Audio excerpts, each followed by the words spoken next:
¿Qué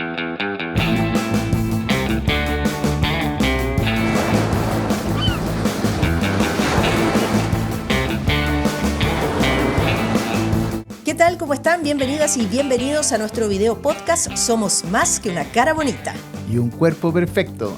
Soy Scarlett Cárdenas, periodista. Y yo soy Javier Villalón, cirujano plástico y reconstructivo. Hoy queremos hablar de ¿son seguras las cirugías plásticas?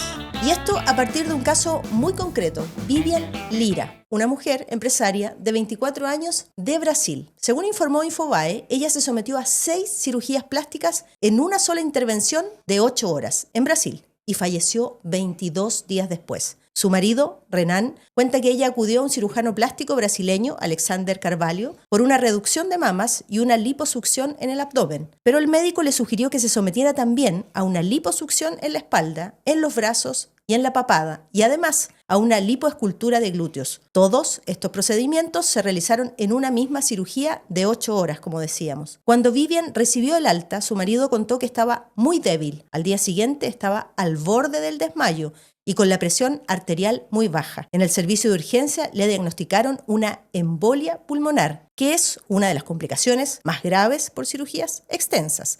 Durante esta complicación, el médico viajó fuera de la ciudad y le bajó el perfil a la situación. ¿Qué le dijo al marido? Bueno, todo va a mejorar, pero no fue así. Vivian fue internada en la UCI por una grave infección en el abdomen, pero además sufrió dolores. Durante 21 días estuvo consciente. Según su marido, ella sabía que iba a morir. El día 22 falleció. Te pregunto, Javier, ¿cuáles son los principales riesgos de enfrentar cirugías de largas horas? Bueno, un caso dramático, porque habitualmente las cirugías plásticas suelen ser bastante seguras. En términos prácticos, la posibilidad de una persona de morir en un accidente de tránsito es muchísimo más alta. O sea, se mueren en Chile más de 1.500 personas al año en accidentes de tránsito y nadie sale de la calle pensando que va a morir. Ahora, efectivamente hay elementos que se sabe que aumentan los riesgos. Todo acto quirúrgico tiene riesgos de complicaciones. No existe cirugía que no tenga riesgos. Incluso cirugías que podrían percibirse como que no tienen ningún riesgo, porque puede hacer desde un choque anafiláctico al usar un anestésico local, por ejemplo. O sea, cosas que son así de dramáticas. Te puedes morir por una anafilaxia por una picadura de abeja, que también está descrito y, bueno, es muy mala suerte. En la cirugía plástica existe lo que uno llama la estratificación de riesgo. Tú determinas el riesgo de los pacientes de hacer complicaciones en relación a determinados parámetros, como la edad, el peso corporal. Evidentemente, el número de cirugía es un factor de riesgo fundamentalmente porque eleva el tiempo quirúrgico, entre otras cosas. En general, en cirugía plástica no son raras las cirugías largas. Por eso que habitualmente en los sistemas en que se calcula el riesgo, el fenómeno tromboembólico que se llama, que en términos prácticos significa que se te genera un coágulo. Un coágulo, igual que el coágulo cuando a uno se hace un corte y se genera un coágulo, ese mismo coágulo se genera a nivel de las venas de las piernas. Y por distintas razones, que van desde factores propios a factores que tienen que ver con la cirugía, ese riesgo aumentado hace que se genere este coágulo. El problema es que a poco andar ese coágulo crece, se va haciendo más hacia proximal, o sea, más hacia arriba, se va acercando hacia el corazón, sobre todo cuando se producen en las piernas, y como es un coágulo frágil, se libera, se suelta y viaja por las venas hacia el corazón y a su vez hacia el pulmón y produce una obstrucción de los vasos pulmonares. Eso produce que se altere el intercambio gaseoso, o sea que baja la oxigenación. Y además ese coágulo en el pulmón hace que crezca a su vez, tiene un efecto de propagación. Entonces pasa a ser algo grave. ¿Cómo se manifiesta? Habitualmente que los pacientes se cansan, en los exámenes aparece que saturan menos, o sea, tienen menos cantidad de oxígeno en la sangre. Cuando ocurre es grave porque uno sabe cómo empieza y no sabe cómo termina. Uno tiene que tomar las precauciones debidas. Ahora, ¿cuál es el problema en esto? Los estudios han excluido expresamente la cirugía estética de estas estratificaciones de riesgo. No se incorpora como el equivalente a la cirugía digestiva. Buena parte de las cirugías plásticas son largas o son más largas que el promedio. Y el hematoma, que es la complicación que por el uso de anticoagulantes, que es la forma como se previene, puede ser un desastre desde el punto de vista cosmético. O sea, te liquida una cirugía. Entonces, resulta que el paciente vino para quedar bien, le pone un anticoagulante para prevenir que haga la trombosis y finalmente hace un hematoma y te liquida el resultado estético. Entonces el paciente, bueno, pero yo vine por un resultado estético y me voy con un hematoma. Claro. Y eso implica tener que meterlo a pabellón, volver a operarlo, eso aumenta los costos. No, y los riesgos de vida, ¿no?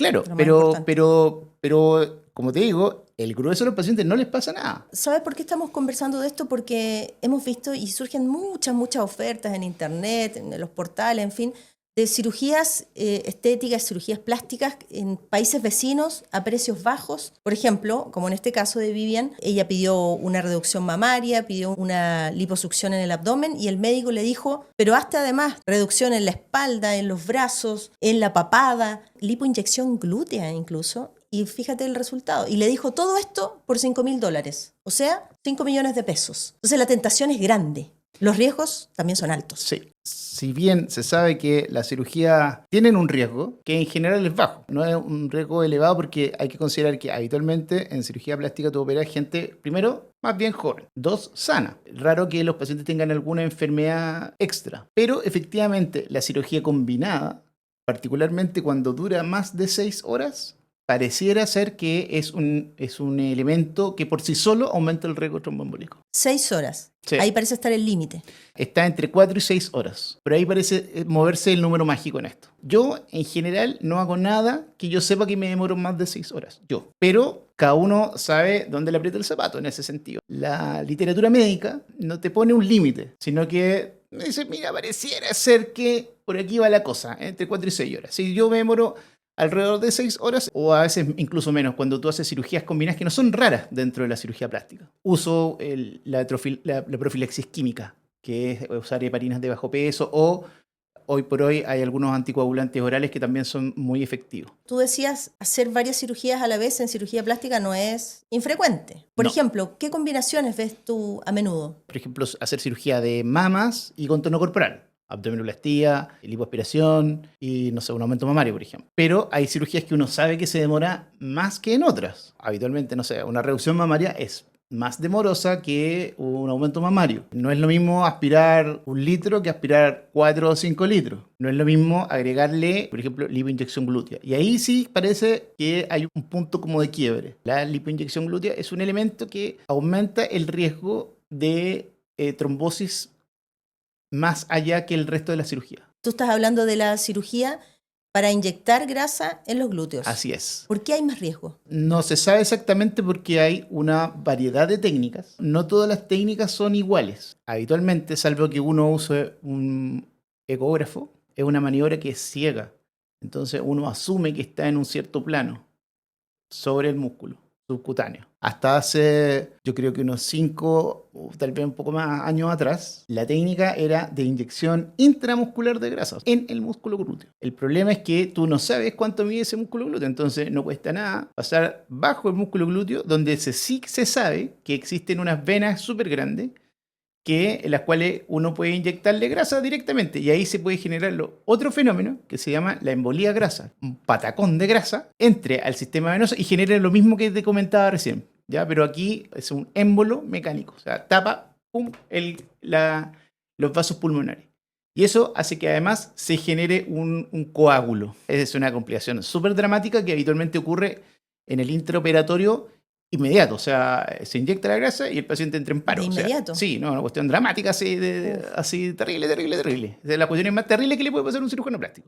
Hay personas que buscan estas ofertas en el exterior, son países vecinos que cobran aparentemente más barato por hacer varias cirugías a la vez, pero tú no sabes cómo van a responder frente a una urgencia como esa, por ejemplo, o en los días posteriores, porque hay personas que vuelven de inmediato. No se hacen cargo, por ejemplo, el paciente, el que está pensando en esto, a ver, si tengo una complicación, ¿tendré la suficiente respuesta? ¿Dónde podría hospitalizarme eventualmente ante una complicación? Habitualmente, los cirujanos plásticos tenemos que pasar una serie de elementos de acreditación. Si tú te metes a la página de la Superintendencia de Salud, hay una sección que dice prestadores individuales. Y tú te metes, pones mi nombre y va a aparecer yo, dónde estudié, qué estudié y todas mis especialidades. Y cualquiera que nos escuche lo puede hacer. Y eso es así para todas las especialidades. Si tú pones el nombre de un médico que dice ser cirujano plástico y no aparece, es que no lo es. No está acreditado. Punto. Nada más que hablar. No tiene los estudios, no tiene la formación universitaria que implica o... No tiene la especialidad. No tiene la especialidad. Ya, el resto es puro chamullo. Partamos por ahí. Y segundo, los centros clínicos también tienen que estar acreditados, porque hay un montón de cosas que te pueden generar una complicación. El centro donde tú estás operando tiene que tener la capacidad de resolver la complicación, al menos en agudo. Probablemente si un centro no tan grande, los protocolos de traslado a centros de mayor complejidad. Y el personal, fundamentalmente el anestesiólogo, tiene que ser alguien que está capacitado y acreditado para dar anestesia, y habitualmente están, podríamos decir, fogueados en situaciones de mayor complejidad. Tiene que ser capaz de salir del paso. Entonces, cuando tú te operas afuera, nada de eso existe. Tú te operas y no sabes nada. A duras penas sabes que el doctor, no sabes qué acreditación tiene, no sabes qué acreditación tiene el que te da la anestesia, qué acreditación tiene el centro donde te va a operar. Ni siquiera sabes si es que efectivamente el material que se está usando para operarte está estéril. Porque cuando se opera a alguien, tú has entrado a pabellón, ves que hay un montón de protocolos y pasos antes de empezar una cirugía. Este doble sello, por ejemplo.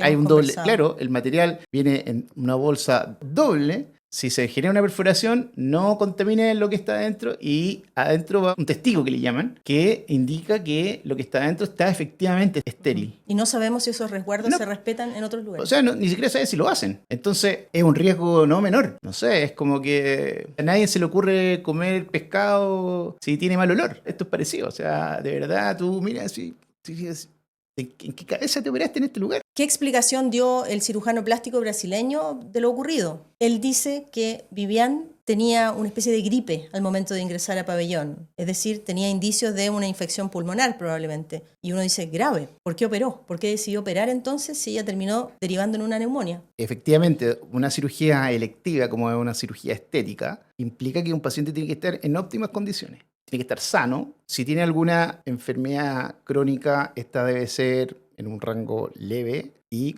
controlada. Muchas veces uno pide la evaluación del médico correspondiente, ya sea el cardiólogo, endocrinólogo, etcétera, para que nos diga, sí, efectivamente se puede operar, porque es una cirugía electiva. Yo libremente decido hacerlo. Y frente a cualquier complicación o enfermedad intercurrente, o sea, que el paciente esté enfermo cuando lo va a operar, o uno tenga la sospecha de que se va a enfermar, porque de repente te diga el paciente, no, doctor, o sea, que empecé con todo anoche, listo, se suspende. Por un lado está el criterio del cirujano, pero también hay un médico anestesiólogo que también tiene que hacer un filtro. Doble check. Hay doble check, porque ya se me puede haber pasado algo. Perfecto. Pero llega el anestesista, evalúa los exámenes, conversa con el paciente y me dice, sí, ¿se puede operar? No, no se puede operar. Y además le tienes que creer al anestesista. O sea, si el anestesista te dice, mira, yo creo que es mejor suspenderlo y lo programamos para más adelante, es súper latero porque... ¿No les gusta a los pacientes? No. Hay toda una logística. Y una programación. Claro. Porque, de vacaciones. Claro, pidió permiso, que no sé qué, con quién dejó a los niños, qué sé yo. Entonces, suspender la cirugía es como una tragedia. Pero hay que explicar que efectivamente uno lo hace por el beneficio de los pacientes y no ponerse a pelear por una suspensión. Son elementos que uno tiene que hacer para disminuir este riesgo, que siempre existe. Por ejemplo, en este tema de la lipoinyección glútea. Cuando yo me formé, hace un par de años atrás... Unos poquitos. Claro, no. La técnica consistía, como te digo, en poner grasa dentro del músculo. Y una maniobra violenta y a ciegas. Como no habían ecógrafos para ocuparlo dentro de un pabellón, uno usaba la cánula de lipoaspiración, que es un fierro de este porte. Uy. Entonces uno, pum, y sentía el músculo porque se contrae. Entonces, ya, estoy en el músculo. Yo no lo hice, nunca lo hice porque nunca me confié de esa maniobra a ciega. Como cirujano, te enseñan que siempre uno tiene que ver los instrumentos, sobre todo los que son cortantes o que pueden hacer daño. Tú siempre los tienes que estar mirando, siempre. Y de hecho, por eso, cuando has entrado para allá, te fijas que de repente uno no mira al arsenalero, sino que solamente uno extiende la mano. Claro. O a veces las películas dicen, así, Victory, pinza. Porque tú tienes que estar mirando el campo. No se pierde de vista el campo. Siempre uno estira la mano, pum, y el arsenal te tiene que pasar lo que tú le pediste o lo que tú necesitas. Y casi que sabe lo que le vas a Por pedir. supuesto, ¿no? Se sabe el orden de la cirugía. Claro, se sabe la cirugía. Entonces, estas maniobras cuando son ciegas son particularmente peligrosas. Entonces hay que estar muy concentrado y tratar de minimizar el riesgo. Bueno, la recomendación actual es que la lipoinyección glútea no es que no se haga, pero se haga en un plano más superficial, más en el plano subcutáneo, o sea, de la grasa subcutánea, el plano que está entre la piel y el músculo. Es mucho menos probable de que tengas, por ejemplo, una embolia de grasa. Hoy existe el ecógrafo. El ecógrafo te puede ayudar a saber dónde está esa cánula. Obviamente te da un punto de mayor Certeza, seguridad. ¿verdad? Un mapa. Claro, y te da más seguridad de que estoy en el plano que quiero estar. Bueno, uno se siente más tranquilo también. Pero eso no baja el riesgo a cero. Pero efectivamente hace que uno respire un poquito más tranquilo. Resumen entonces, para las pacientes y los pacientes que nos están viendo. Cuando uno va a enfrentar una cirugía plástica y quiere una especie como de combo y que le hagan todas las cosas juntas, tú dices, no, cuidado, ojo, hay un límite. ¿Cuántas horas en el pabellón? Tú dices, de 4 a 6 es mi límite, son mis recuerdos. Cada paciente tiene que conversarlo con su médico, siempre tener exámenes, sobre todo en esta cirugía, estas policirugías. Es un acuerdo entre dos. Finalmente, o sea, tú sabes que te estás sometiendo a un riesgo controlado. Yo siempre le digo a los pacientes, tú me pagas para dos cosas, para hacer una cirugía, pero también para cuidarte. Tengo que velar por su seguridad y eso para mí es intransable. Uno tiene que conversar con su doctor y tenerle confianza. Yo creo que eso es fundamental y que sea transparente en cuanto a los riesgos y si el paciente está dispuesto o no a correrlo. Y si estoy yo también dispuesto a correrlo yo, porque decirle, mira, sabes que yo me ha pasado... Decirle que no nomás a un paciente. O sea, no, es que yo quiero las tres cosas juntas. No, porque en lo tuyo me va a demorar más de 6 horas y yo no lo hago. Chao, y no lo hago nomás. O sea, pero con otro, bien. Ojalá que le vaya bien y que no tenga ningún problema. Pero yo no voy a exponerme ni exponer a mi paciente a un riesgo innecesario. Otra preocupación del paciente, que el médico tenga la especialidad y la certificación y que el centro de salud también la tenga para responder ante una eventual emergencia. Sin duda, o sea, son elementos que son muy importantes. No solamente estás preparado para hacer la cirugía, sino que también estás preparado para manejar las complicaciones, porque la complicación es parte de la cirugía. No es mala suerte, así estadísticamente es así. Todos los cirujanos tienen complicaciones. No hay ningún cirujano que no tenga complicaciones, no existe. Si alguien habla de que solo tiene puros casos de éxito, yo arrancaría de ese cirujano, porque es mentira. O la otra alternativa, que ha operado muy poco. Claro, cuando tienes poca casuística, sí, pues, no puedes generalizar. No, lo que fundamentalmente hace tu formación es que te prepara para manejar situaciones complejas y poder salir del paso de cosas que pueden ocurrir, sin duda. Javier, muchísimas gracias por todo. Nos despedimos. Muy bien. Si tienen dudas, si tienen preguntas, atención, el Instagram de Javier es @Dr. Javier Villalón. Muy bien, el mío es @Scarlett Cárdenas, sin la última S. ¿Cuál es tu canal de YouTube? @Dr. Javier Villalón. Y la página web www.drjaviervillalón.cl. Ahí va la .cl. Ahí sí que sí. Ahí Nos despedimos entonces. Muchísimas gracias por acompañarnos en Somos Más que una cara bonita y un cuerpo perfecto. Hasta pronto. Chao.